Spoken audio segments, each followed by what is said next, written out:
Bonjour à tous les amis. Bah, écoutez, ça fait 1 à 2 semaines que j'en parle. Je crois qu'aujourd'hui, il est temps que je me mette à faire cette vidéo orientée pédagogie trading. Donc ça fait à peu près 20 ans que moi je trade, hein. J'ai commencé dans les années 95-97 par là, lorsqu'il y a eu la bulle Internet. Et donc j'ai tradé pendant plus de 20 ans de manière très autodidacte. Et il y a 2 ans, bah, j'ai investi dans une formation. J'ai beaucoup appris, j'ai beaucoup plus appris en 2 ans que je n'ai appris en autodidacte par moi-même. Bon, l'époque a changé aussi. Maintenant, on a beaucoup plus de support, on a du digital. Enfin voilà, YouTube est bondé et Google est bondé d'informations hyper intéressantes. Donc, puisque c'est la première vidéo dans cette thématique pédagogie trading, je vais vous partager ma vision. L'idée, c'est vraiment que moi, je vous partage la connaissance que j'ai accumulée, ce que j'en ai interprété de toutes ces formations. C'est une vidéo où c'est un parcours pédagogique qui s'adresse vraiment en tout premier lieu à des débutants dans le domaine de l'investissement et du trading. Je prétends pas être formateur, être gourou, être extra confirmé. Je crois qu'en trading, de toute façon, on apprend pendant toute notre vie de trader. Et puis on va y venir un petit peu sur les principes fondamentaux. Vous verrez que c'est beaucoup lié à la psychologie. Donc oui, quand je vous disais ma vision, c'est vraiment que étape après étape, si vous vous mettez à suivre les vidéos que je vais essayer de pondre de manière assez régulière, je suis dans l'improvisation, ça dépend aussi du contexte, de l'actualité. Voilà, on verra un peu quelle capacité je suis pour faire les vidéos. Mais en tout cas, on va passer un petit moment ensemble. Aujourd'hui, c'est pas très structuré. Vous allez apprendre à me connaître un petit peu. J'aime bien l'improvisation. Mais en tout cas, j'ai un petit fil conducteur. Mais l'idée, c'est de vous partager les fondamentaux, les bases pour comprendre ce qu'est, j'allais dire, l'éducation financière, la finance, l'économie et comment fonctionne un petit peu le trading. On parlera bien sûr de trading traditionnel. On pourra prendre des exemples. Et on parlera aussi de trading crypto. Voilà. Ok. Donc là, bah écoutez, je vais basculer sur ma télécommande ici, pof, pour vous dire, voilà, c'est un petit peu ce que je vous ai annoncé. Ça s'adresse avant tout à des débutants. Évidemment que dans notre communauté, il y a des traders un peu plus confirmés. Je pense à Eric, par exemple, je pense à Vincent, etc. Mais l'idée, c'est vraiment de partager, de s'adresser de manière très universelle à un plus grand nombre, les débutants, les nouveaux arrivants sur la plateforme. Vous intéressez au projet Swissborn, on va en parler aussi. Mais bah, l'idée, c'est vraiment de vous apporter cette base, quoi. On partage les bases et on progresse ensemble. Puis moi, de partager ma connaissance, c'est aussi me renvoyer à mon propre miroir, c'est-à-dire que vos commentaires, vos likes, n'hésitez pas à en laisser sur les vidéos, à poser des questions, etc. Ça va m'aider aussi, moi, à me poser des questions et à progresser. D'accord? Donc je me suis préparé cette partie-là, ce petit support justement pour avoir un fondamental et pouvoir me guider dans le truc. Mais on va improviser, je suis assez adepte de l'improvisation, donc on va voir où ça nous mène. Et j'espère que je ne serai pas trop long non plus. Donc on va parler des fondamentaux, on va parler des outils et on va parler aussi bah, de la stratégie. Voilà, quand on parle investissement, quand on parle trading, il y a des approches parfois qui sont un petit peu différentes. Alors, je vais juste prendre 2 secondes pour ouvrir. Je suis en train de voir par rapport à mon onglet des choses que j'ai pas ouvertes. Donc là, je vais les ouvrir. Voilà, comme ça, je pourrais vous les partager derrière. C'est nickel. Donc, je poursuis mon introduction. Alors, qu'est-ce que c'est le trading? Parce que c'est la première question qu'on peut se poser. C'est quoi trader? Trader, finalement, c'est de l'échange de valeurs entre des gens qui sont possesseurs d'un actif. Un actif, c'est quoi? C'est une part d'entreprise. Si j'achète demain des actions Solvay, je deviens propriétaire à la hauteur de mes capitaux investis d'une partie de Solvay. Ensuite, le titre, il est tradé par des traders sur le marché. Il y a des gens qui vendent leurs titres, il y a des gens qui les achètent à des prix différents. Et ce marché du trading, on va dire que c'est une économie financière, eh bien, elle est là pour valoriser ou dévaluer un titre. Ensuite, ce titre, vous le revendez et vous récupérez soit une moins-value, soit une plus-value. Donc le trading, c'est ni plus ni moins que l'opposition d'un marché d'acheteurs qui sont intéressés pour rentrer en position sur un titre Je vais utiliser des langages comme ça. Alors, je vais utiliser de l'anglais aussi. Je vous préviens tout de suite. Pourquoi? Parce que quand vous allez commencer de vous intéresser au sujet et que vous allez chercher sur Google, vous verrez ces mots anglais qui arrivent. Et pour moi, c'est important, je pense. J'en ai eu besoin moi personnellement, donc je pense que vous aurez besoin de ça, de comprendre ce que sont les langages. Vous allez apprendre un langage, un nouveau langage qui est celui du trading ou de l'investissement. Donc je dis, il y a des acheteurs d'un côté, des buyers, et il y a des sellers, des vendeurs. Et en fait, il faut que ce marché se rencontre. C'est-à-dire que si moi je veux pouvoir acheter un titre Solvay par exemple, eh bien, il faut que ce titre il soit mis en vente par un vendeur, sans quoi je ne pourrais pas l'acheter. Voilà. Donc ça, c'est vraiment une première chose. Et j'ai envie de dire derrière, c'est une question de rapport de force. Soit les marchés sont très orientés à la hausse. Pourquoi? Ça veut dire qu'on a beaucoup plus de demandes, on a beaucoup plus d'acheteurs qu'on a de vendeurs.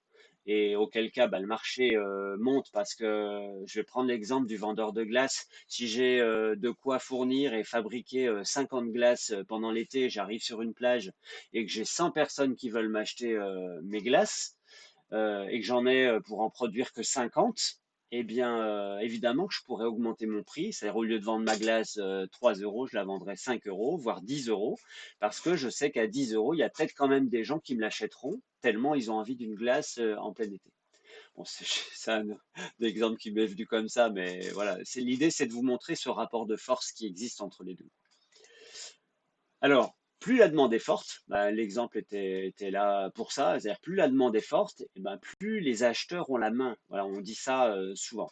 Et quand les acheteurs ont la main, ça veut dire que derrière, le prix monte. C'est ce qui se passe sur le CHSB. Plus on va demander du CHSB, plus les gens vont l'acheter, plus le prix va monter, comme on l'a vécu ces dernières semaines. Et à l'inverse, plus le prix, plus les vendeurs vont avoir la main, plus le prix va baisser parce qu'il y aura beaucoup plus de vendeurs et moins d'acheteurs. Et donc, ça veut dire que les vendeurs seront prêts à le céder à des prix moins attractifs qu'ils n'auraient espéré le vendre. Évidemment, dans l'idéal, on aimerait acheter au plus bas prix et on aimerait vendre au plus haut prix. D'accord? Donc Google est votre ami, ça c'est vraiment important. On va essayer de passer en revue différentes choses. J'ai fait des slides pour certains et puis pour d'autres, j'ai pas de slides. Mais on va évoquer la première thématique qui est l'analyse fondamentale. Donc sur l'analyse fondamentale, je vais juste vérifier si j'ai un slide pour ça derrière. Hop, hop, hop, hop. Non, j'ai pas de slide pour ça. Donc analyse fondamentale ou analyse technique. Alors il y a deux approches en trading. Soit j'achète un titre, je vais même pas dire j'achète, je vais dire j'investis sur un titre parce que d'un point de vue fondamental, j'estime que le marché est là, j'estime que la croissance va être organique et j'estime qu'on a une robustesse incroyable. Et là, plutôt, je vais me fier au plan produit, je vais me fier à la valeur de la proposition de valeur. Là, je vous sors tous les mots-clés que j'ai utilisés pour Swissborg finalement. C'est moi, Swissborg, j'investis pour 2 à 3 ans. Je suis pas du tout sur de l'analyse technique. Ou alors, quand je vais être sur de l'analyse technique, je vais venir sur les graphiques pour essayer d'optimiser mon point d'entrée. Et du coup, j'introduis un peu ce qu'est l'analyse technique. L'analyse technique, c'est quelqu'un qui trade. Alors, je vais basculer sur l'écran voilà, de Swissborg, enfin de Swissborg ou d'un autre actif, peu importe. Mais l'idée de quelqu'un qui s'intéresse pas du tout au produit, vous pouvez rentrer sur un produit simplement parce que graphiquement, vous estimez que vous êtes au bon moment pour rentrer. Si je prends l'exemple de Swissborg, eh bien, on a subi des vagues et des consolidations, une vague de hausse, une consolidation, vous voyez, et puis une nouvelle vague de hausse, une nouvelle consolidation. Si on trace une ligne support qui passe par tous les creux, c'est-à-dire les points les plus bas de chacune des vagues, on va voir qu'on s'approche plus ou moins, j'allais dire, de la partie basse du canal. Donc, d'un point de vue statistique, ça c'est un mot-clé important aussi, d'un point de vue statistique, eh bien, on a plus de chances, si on continue sur une trade, une tendance sur le plan fondamental qui est à la hausse, on a plus de chances de rebondir dans les jours qui viennent que de devoir attendre davantage. Si on avait été dans le haut du canal, j'aurais dit, on va attendre de redescendre sur le bas du canal pour pouvoir espérer un rebond. Là, moi, je trouve qu'on est plutôt pas mal sur Swissborg. Alors, on pourrait faire une analyse sur un tout autre titre. Ici, je vais prendre Iliad. Ouais, c'est le premier qui me tombe sous la main. Je vais me mettre en daily. Alors ça, je vais vous l'expliquer aussi tout à l'heure. Voilà, donc on voit qu'Iliad, il est parti de très très loin. Il est allé toucher un creux là-bas. On voit qu'assez rapidement sur la partie de droite, on est sur un canal haussier. D'accord? C'est comme ça que moi je me dis, bah, il y a des titres. Je suis plutôt un trader avec un biais haussier, hein, un biais bull, bull market. Voilà, c'est un mot-clé aussi. Et donc, en l'occurrence, je m'intéresse aux titres quand ils sont plutôt dans leur phase d'ascension. Voilà.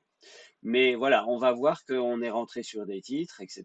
Et derrière, ben, on va être sur une attente technique. C'est-à-dire que potentiellement, je peux rentrer sur un titre que je ne connais pas en termes de fondamental et je peux le trader simplement parce que le plus grand nombre des traders va voir la même chose que moi. Et ça, j'y viendrai aussi tout à l'heure. C'est une théorie, la théorie des plus grands nombres. Donc, analyse fondamentale, on s'intéresse au business plan, on s'intéresse à l'aspect financier de l'entreprise, ses dettes, ses profits, où est-ce qu'elle en est par rapport aux cotations, à la cotation de son titre, etc. Si elle distribue des dividendes, enfin, on peut imaginer plein de choses, mais on est sur du fondamental et là, on investit pour 3 à 5 ans. Sur du technique, on peut investir pour quelques jours à quelques semaines sur un titre qui est simplement en train de rebondir au niveau technique, c'est-à-dire au niveau graphique. Et on parle d'analyse technique ou d'analyse graphique, et c'est vraiment les deux oppositions. Retenez une chose fondamentale, horizon long terme, technique, horizon court terme. Chandelier japonais. Alors là, je vous ai fait un petit graphique, un petit slide. Donc, un chandelier japonais, ça nous apprend plein de choses. Je vous ai mis aussi des liens, quand vous avez un lien comme ça, je vous donnerai un PDF du support là et vous pourrez aller chercher le lien vers les chandeliers japonais. Vous faites Google chandelier japonais, vous allez en trouver une foultitude. Moi, je vous ai mis ceux qui me parlaient le plus. Voilà, donc un chandelier japonais, il regroupe plein de choses. Alors, sur ce chandelier là, vous allez voir ce qu'on appelle un corps, c'est-à-dire la partie verte ou la partie rouge, et vous allez voir des mèches, d'accord, ce qu'on appelle voilà, les mèches vers le bas ou des mèches qui peuvent être des deux côtés, voire absentes, comme c'est le cas ici. Et ces chandeliers-là, en fait, ça évoque quoi? Ça évoque à la fois le cours d'ouverture. Alors, je vais prendre une bougie verte, c'est-à-dire une bougie haussière, c'est-à-dire elle monte cette bougie, d'accord? C'est un prix qui monte. Donc, ça veut dire qu'à l'ouverture, et considérer une chose importante, c'est que chaque bougie correspond à une unité de temps. Je peux analyser mes courbes en monthly. Je vous l'ai mis les termes anglais parce que c'est ceux qui reviennent dans les outils. Donc, en mensuel, en semainier, en journalier, en 4 heures, en 1 heure, en 15 minutes, en 1 minute.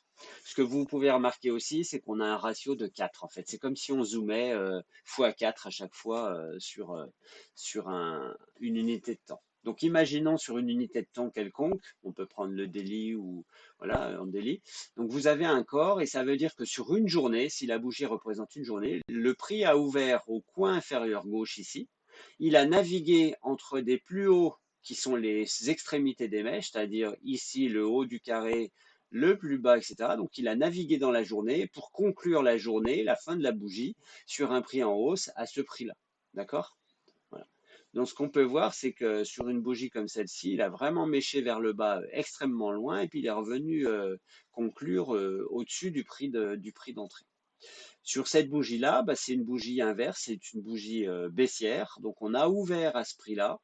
On est allé naviguer dans la journée entre les extrémités, ici, voilà, et pour conclure la session ou cette bougie sur le prix qui est inférieur à droite parce que c'est une bougie baissière. Donc je vais prendre sur le graphique, on va basculer ici sur un graphique. Je vais zoomer, peu importe, je vais en prendre une CNP par exemple. Je sais pas, je suis sorti donc on verra plus clair. On va prendre ici un zoom, hop,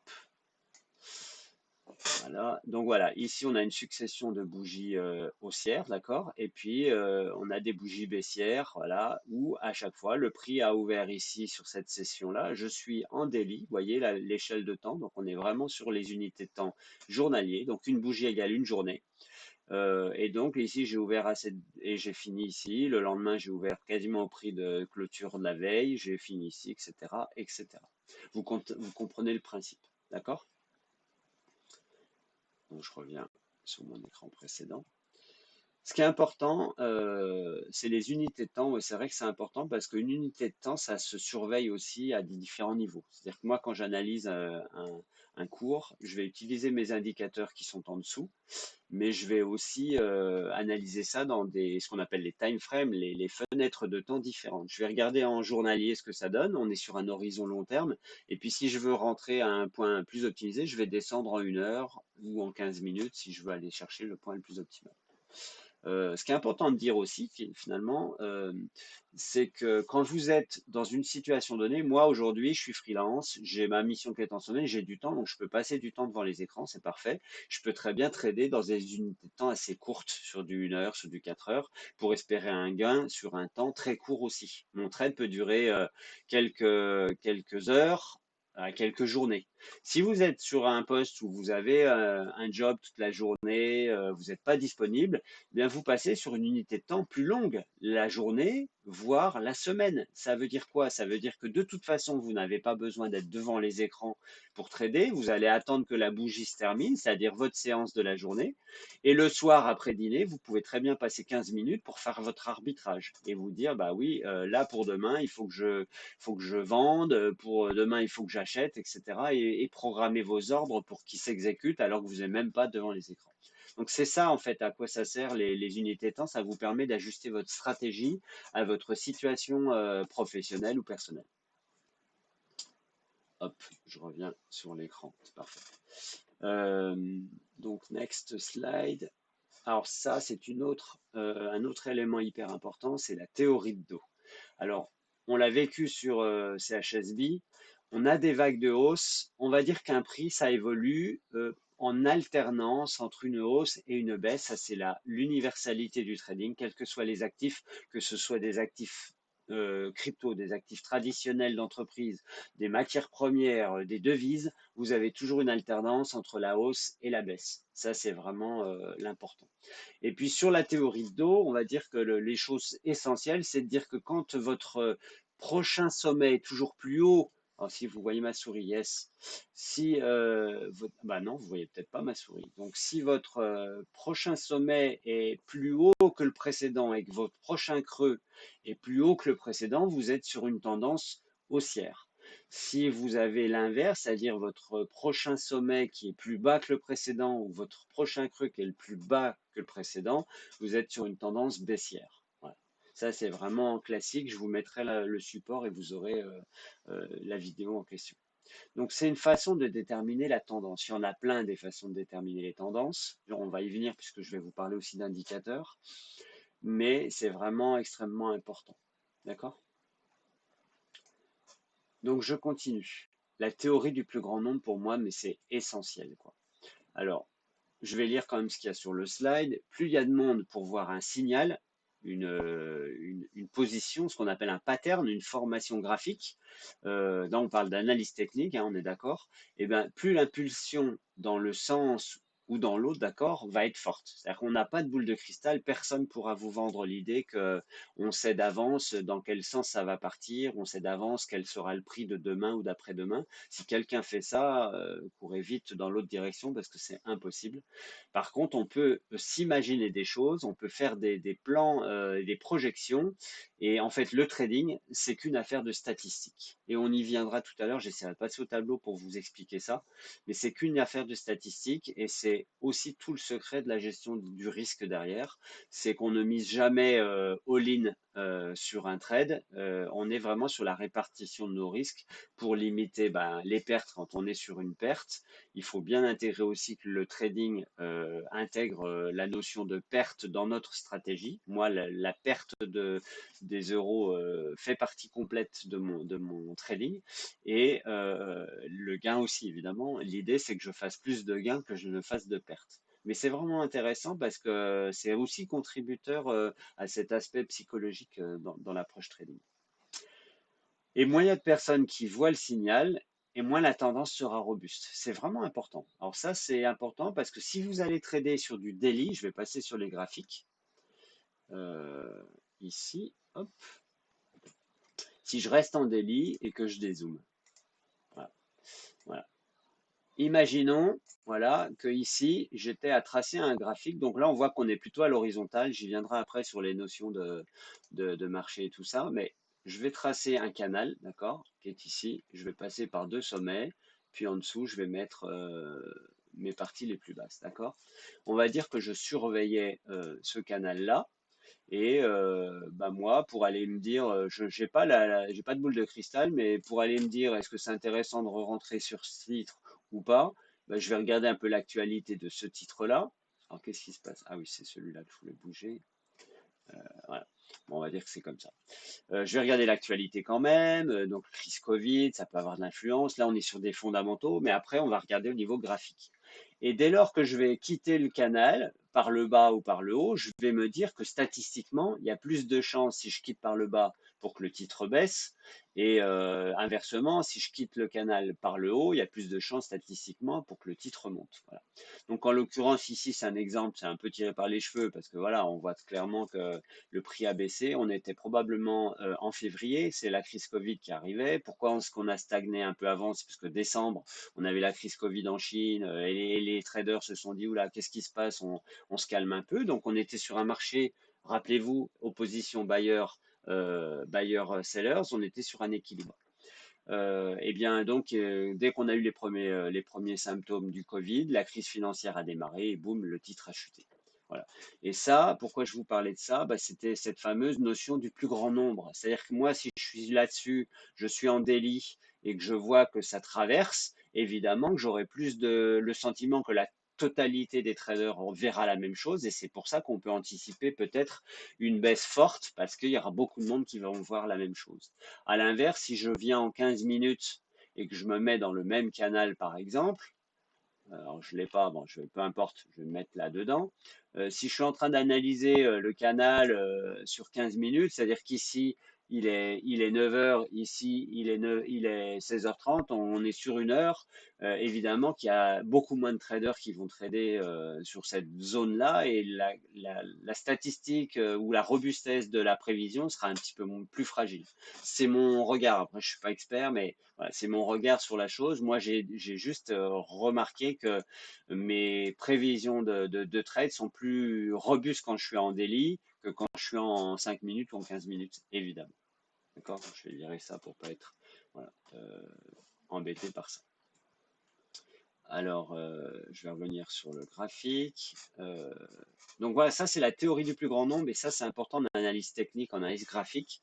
C'est que quand vous observez les graphiques et que vous voyez qu'il y a des choses mais super évidentes sur des super vagues de hausse, et là on peut reprendre le CHSB, c'est assez parlant. Si on se remet sur le CHSB, vous voyez, autant ici on n'a pas trop de vision particulière quand on regarde en mode daily, en mode zoomé. Voilà. Mais par contre, quand on est ici à l'horizontale pendant de nombreux jours et puis qu'on sort du canal horizontal par le haut, on peut s'attendre à ce qu'il y ait une belle hausse, quoi. Voilà. Et c'est un petit peu ce qu'on a vécu, c'est un petit peu ce que j'ai publié dans les idées de trading que j'ai publié sur TradingView.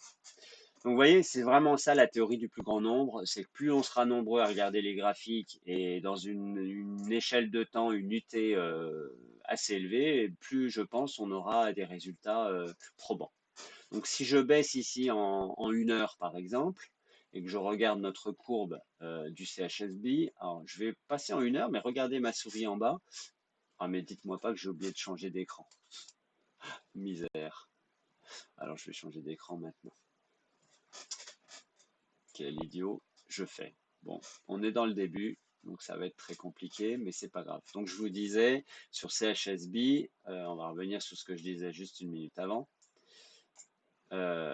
Évidemment, voilà, quand on est à l'horizontale de cette manière-là, vraiment calme, et puis qu'on voit qu'on sort du canal, je pourrais le tracer comme tout à l'heure, eh bien évidemment, on a une première vague de hausse. Qu'est-ce qui se passe? La théorie de dos, une première vague de hausse, on laisse respirer le prix, on rebaisse, mais on rebaisse de moitié, quoi, ou de 30%.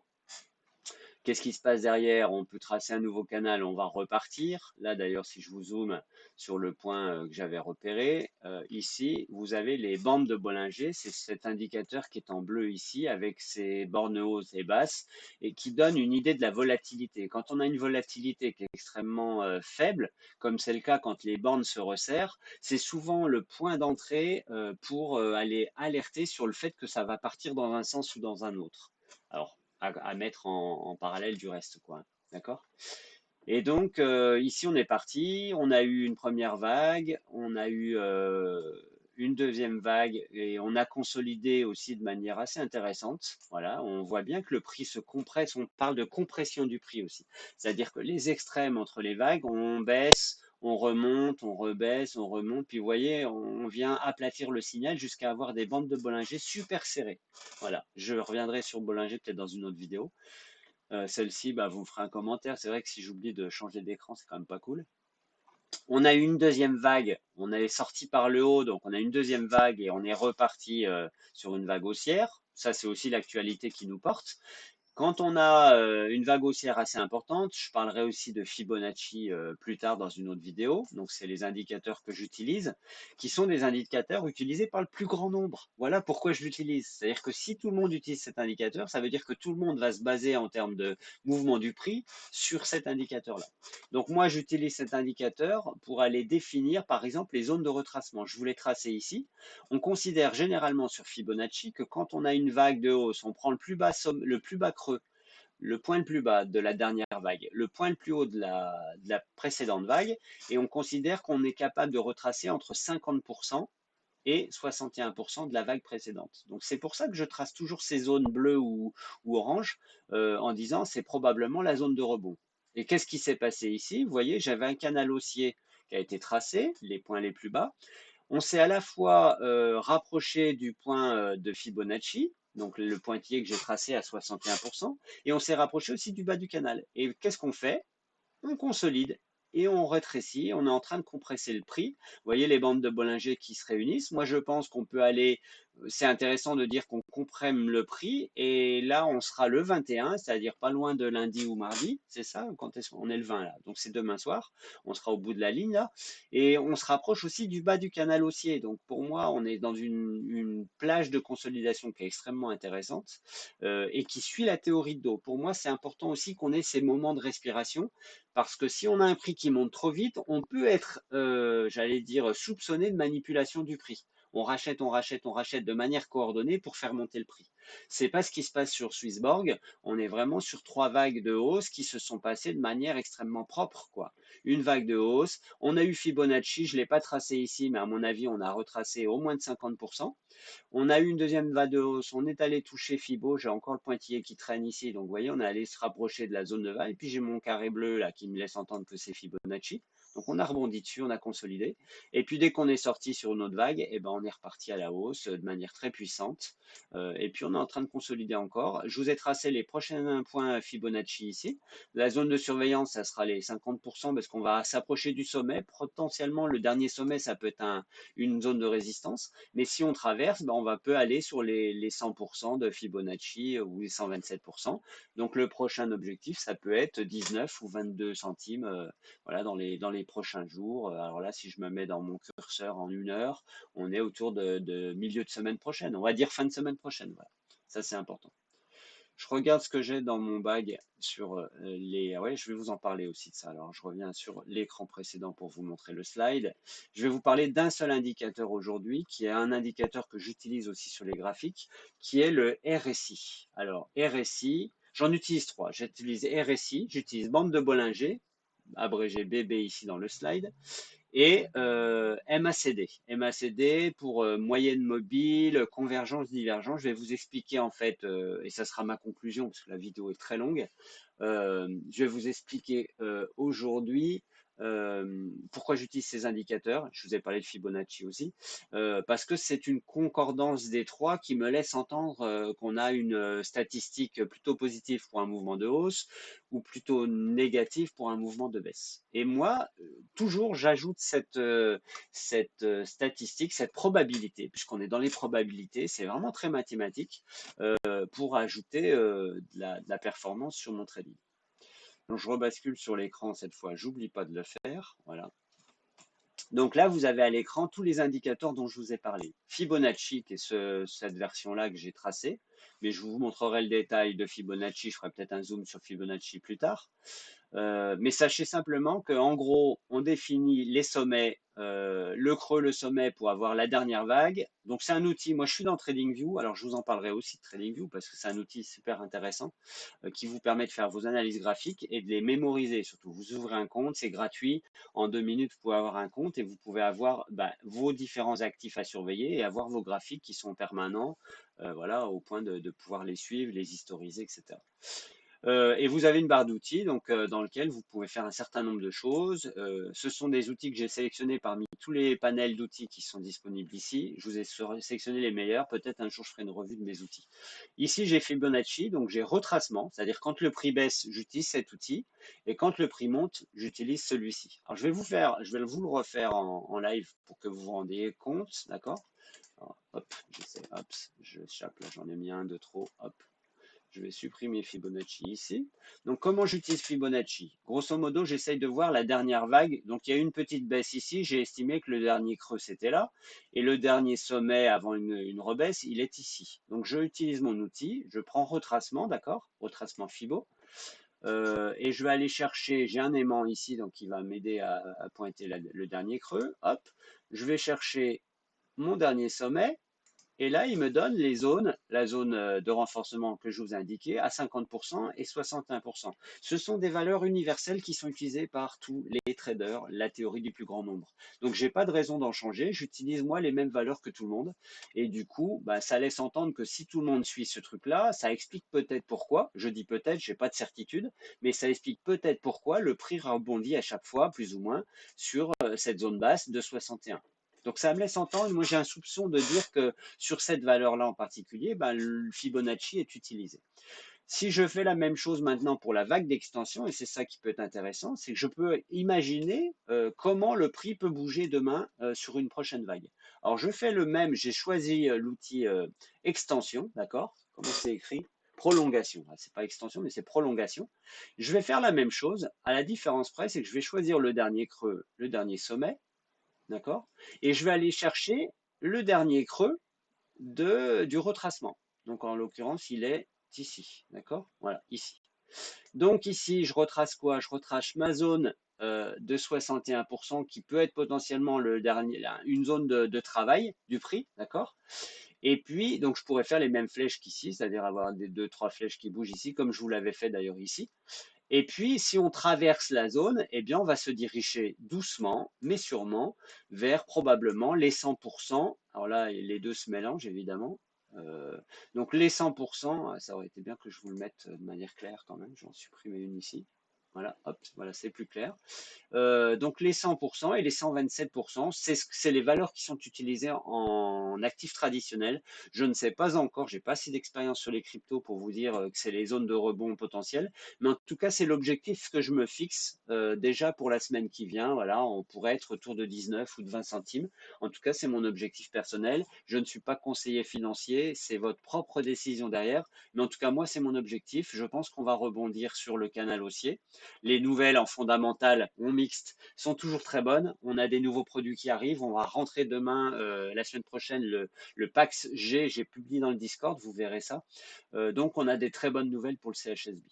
Et pourquoi j'ai voulu faire aussi cette vidéo? Alors, c'est pas tout à fait tuto, c'est aussi CHSB, on improvise, mais peu importe, je m'adresse à la communauté en priorité. C'est parce que justement, on a vécu notre premier retracement assez puissant quand même. Et je sais que vous avez été nombreux à me questionner en disant, ouais, j'investis, c'est pas le bon moment, ça va redescendre, qu'est-ce qu'on fait? Euh, Ne cédez pas au biais psychologique. Voilà. Et on va y venir tout de suite. Pour moi, le trading, c'est 10% de stratégie, c'est 20% de rigueur et de discipline, et c'est 70% de biais psychologiques. C'est-à-dire, on est face à nos propres démons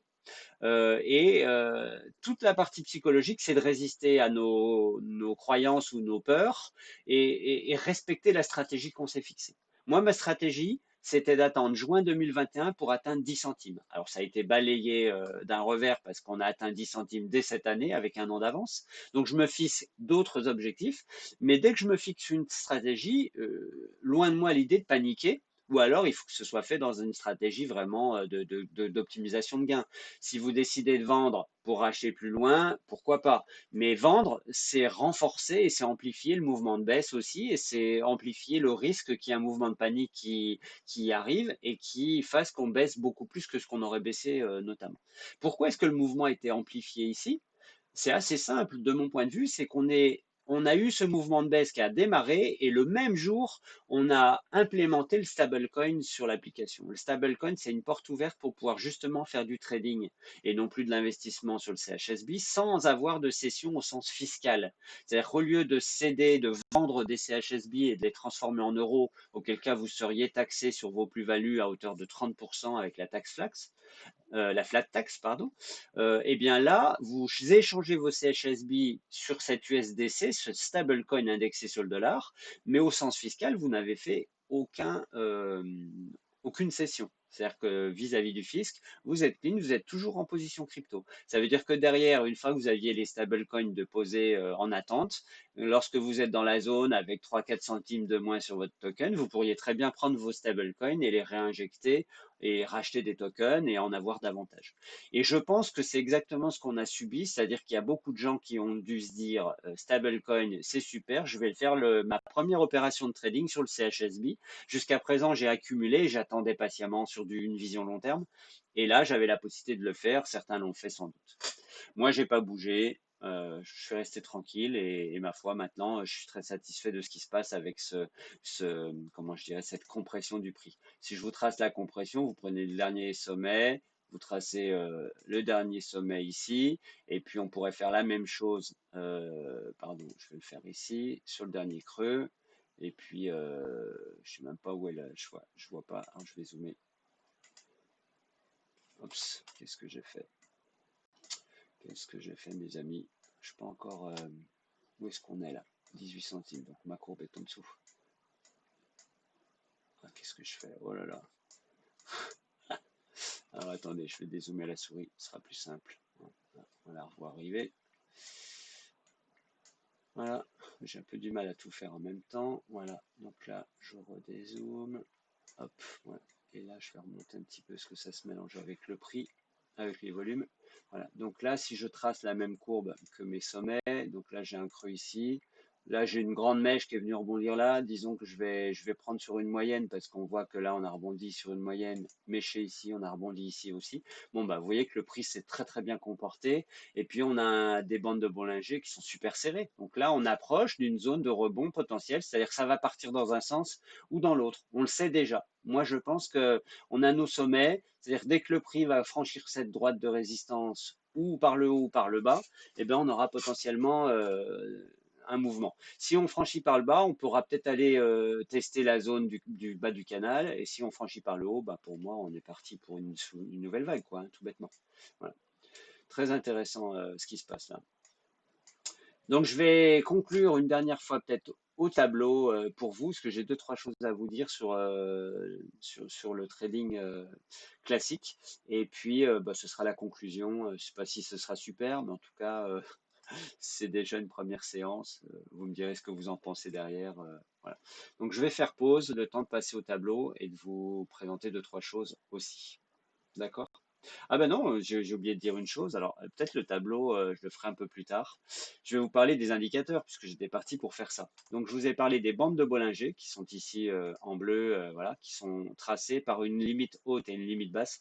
Je vous mettrai un petit texte que je vais traduire en français, que j'ai fait en anglais pour l'instant, sur les différents indicateurs et comme ça vous aurez les informations.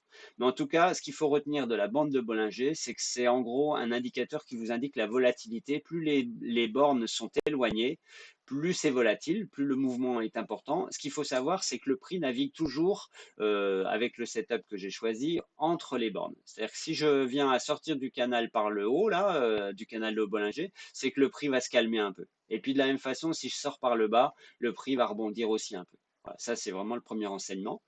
Vous avez aussi des moyennes mobiles, j'en ai pas parlé, mais ici, vous avez les moyennes mobiles. Donc ici, c'est la moyenne mobile 20 périodes, 50 périodes et 200 périodes. Donc là, vous avez trois moyennes qui sont en train de monter. Donc ça veut dire que sur 200 jours, les 200 derniers jours, on est sur un actif qui est en train de monter. Donc là, on est en concordance de phase pour de la hausse. On le voit très bien sur le canal. Je vais vous parler maintenant du RSI, voilà, qui est important, c'est celui-là. Donc je reviens aussi 2 secondes sur la partie slide ici pour vous dire, voilà, le RSI c'est quoi? C'est un canal qui vous indique finalement le rapport de force entre les vendeurs et les acheteurs, les buyers, les sellers. Quand le prix vient dans le haut du canal, eh bien c'est qu'on est sur un marché sur-acheteur. Et ça veut dire que dans la théorie de dos, on va basculer vers un marché où les buyers, les sellers, les vendeurs vont reprendre la main pour rebaisser. Dès qu'on est dans le haut du canal, on va repartir vers le bas. Et de la même façon, si on vient trader et que les vendeurs ont repris la main, dès qu'on va atterrir dans le bas du canal RSI, eh bien c'est que les bailleurs vont potentiellement reprendre la main aussi pour un retour à un mouvement de hausse. Vous comprenez cette alternance entre les vagues haussières et les vagues baissières. Donc sur le graphique, on le voit ici, l'indicateur il est en bas. Et donc ici, si vous voyez mon indicateur ici, on est venu s'approcher de la borne basse. Donc théoriquement, on était plutôt sur un prix qui était en hausse et on le retrouve en concordance de phase ici. Vous voyez, on a compressé. Et puis pof, qu'est-ce qui s'est passé avec un prix qui était plutôt en hausse? On a eu un mouvement haussier qui s'est passé. Dès qu'on est dans les zones comme ça, un petit peu hors du canal, on sait que le prix va se calmer. Ça veut dire qu'il faut regarder Fibonacci, il faut regarder tous les indicateurs que vous avez à surveiller. Mais on sait que pertinemment, on va potentiellement reprendre la main au niveau des vendeurs. Et c'est aussi ce qui s'est passé sur notre vague, puisque ça a été le point de ralentissement jusqu'à le point de baisse. Et puis vous avez le MACD, donc c'est l'indicateur qui est en dessous. Il apporte une information supplémentaire, celui-ci. Je vais réduire celui-là pour vous parler de celui-ci. Donc vous avez en résumé sur le RSI, dès qu'on est dans le haut du canal RSI, c'est qu'on va avoir un prix qui va ralentir et on va devenir vendeur. Quand on est dans le bas du canal, on a un prix qui va ralentir en termes de vente et qui va redevenir acheteur, probablement. C'est probabilité, hein. Et cette information-là, on peut la doubler avec le MACD. Donc, ce qui est intéressant avec le MACD, c'est qu'on a deux courbes, une courbe bleue et une courbe jaune ou orange. Cette courbe orange, c'est la courbe de signal. Et en fait, quand la courbe bleue passe au-dessus de la courbe orange, c'est qu'on devient acheteur et vous avez en plus la force de la volatilité qui est indiquée par un histogramme. Donc, je vais zoomer peut-être, je ne sais pas si je peux le faire, mais sur cet histogramme ici, vous voyez que là, on a passé au-dessus au niveau de la courbe bleue, on est passé au-dessus de la ligne de signal, donc on est reparti acheteur. Donc, je vais mettre une ligne verticale pour que vous puissiez voir la concordance de phase ici. Voilà, alors merde, elle traverse pas, mais bon, voilà, vous l'avez ici. Et vous voyez qu'on est parti complètement sur une zone de hausse, hein, voilà, je vais rebaisser ici, une zone de hausse. Et puis en fait, quand l'histogramme se calme un peu pour réduire, c'est que la volatilité est en train de se ralentir, comme on l'apprend sur Bollinger. On voit bien qu'on est à plat plus ou moins ici, avant qu'on ait la ligne de signal qui soit retraversée dans l'autre sens par la ligne bleue, et donc qui nous ouvre une volatilité inversée, c'est-à-dire mouvement vendeur, jusqu'à ralentir de la même façon. Donc moi, j'utilise ces trois indicateurs, je ne vais pas vous en dire plus aujourd'hui, justement pour me faire une idée sur ce qui va se passer. Si j'ai un prix qui est plutôt montant ici sur le RSI, plutôt montant aussi sur la partie MACD et sur Bollinger, je me dis, j'ai les moyennes également, je me dis qu'on est plutôt pas mal. Je vais essayer de baisser, comment c'est ma limite là? Elle est ici? Non, moi je trouve pas ma limite, c'est ouf. Parce que je suis pas à la limite. Non, c'est ça. Ah bah elle est là en fait. Je cherche un truc qui n'existe pas. Donc c'est ça que je voulais baisser. Voilà, donc voilà. Et ce qui est important, ben, ce que je fais moi des fois, c'est que là je suis en 1 heure, et bien je vais regarder aussi en 4 heures et en daily parce que les courbes RSI sont ajustées en fonction de l'unité de temps. Donc en 1 heure, on a vu qu'on était plutôt sur une phase de montante. Et bien en 4 heures, on est, je pense, sur quelque chose qui ressemble aussi, hein. On pourrait dire que on est quand même sur quelque chose qui ressemble à ça. Voilà. On est plutôt montant. Sur ben, le MACD, on voit que l'histogramme rouge est en train de ralentir, donc on est dans la phase de compression et on va attendre que le signal se fasse au niveau de l'histogramme et de la ligne bleue. Et donc aussi en daily, bah en daily, on va regarder un petit peu, hein. On est en daily, par contre, sur une horizon long terme. Donc on sait que la semaine prochaine, ça peut booster dans un sens. Après, sur un horizon long terme, on voit que le marché il est quand même sur acheteur et que ça pourrait se calmer un peu. Mais c'est vrai qu'après une montée vertigineuse comme ça, on peut imaginer quand même qu'on a un ralentissement sur les vagues de hausse. Encore une fois, c'est de la statistique, c'est de l'hypothèse et il faut vraiment rester ancré sur le fondamental. D'accord? Donc j'utilise mes unités de temps comme ça pour savoir ce qui va se passer dans l'heure ou dans les heures qui suivent. Voilà. Et comment est-ce que je peux optimiser mon point d'entrée, puisque plein d'entre vous m'ont posé la question. Écoutez, je vais vous proposer de terminer cette vidéo comme ça, parce qu'elle est déjà très longue, 45 minutes. Elle est un peu fouillie, j'en suis conscient. J'essaierai de m'améliorer un petit peu plus tard. Dites-moi en tous les cas ce que vous en pensez. Je vais la mettre en ligne sur YouTube. Je vais la poster sur notre plateforme Discord. Alors pour le Discord, ça peut être intéressant que je vous explique quand même ce que j'ai fait ici. On va remonter ici à la page qui m'intéresse. Hop, c'est celle-ci et je vais rebasculer sur l'écran de départ. J'ai rajouté un tag, un QR code qui est en fait un QR code qui permet d'aller rejoindre le Discord. Je le dis pour les gens qui verraient la vidéo sur YouTube. Mais en tout cas, voilà, si vous voulez rejoindre le Discord, c'est un Discord entièrement consacré à Swissborg ou quasiment entièrement, excepté la chaîne où je vais essayer d'éduquer, voilà, où vous partagez en tout cas mes connaissances sur le trading. Et en tout cas, voilà, un site Swissborg qui va vous parler très très souvent de Swissborg. Si ça vous intéresse pas, c'est vrai qu'il vaut mieux éviter ce Discord. Voilà, sur ce, je vous souhaite bonne journée, bon week-end, et puis on reste online pour la suite des opérations. Je pense que la semaine prochaine va être prometteuse, comme le prochain semestre. Ça, c'est mon avis. À bientôt. Ciao, ciao. Prenez soin de vous.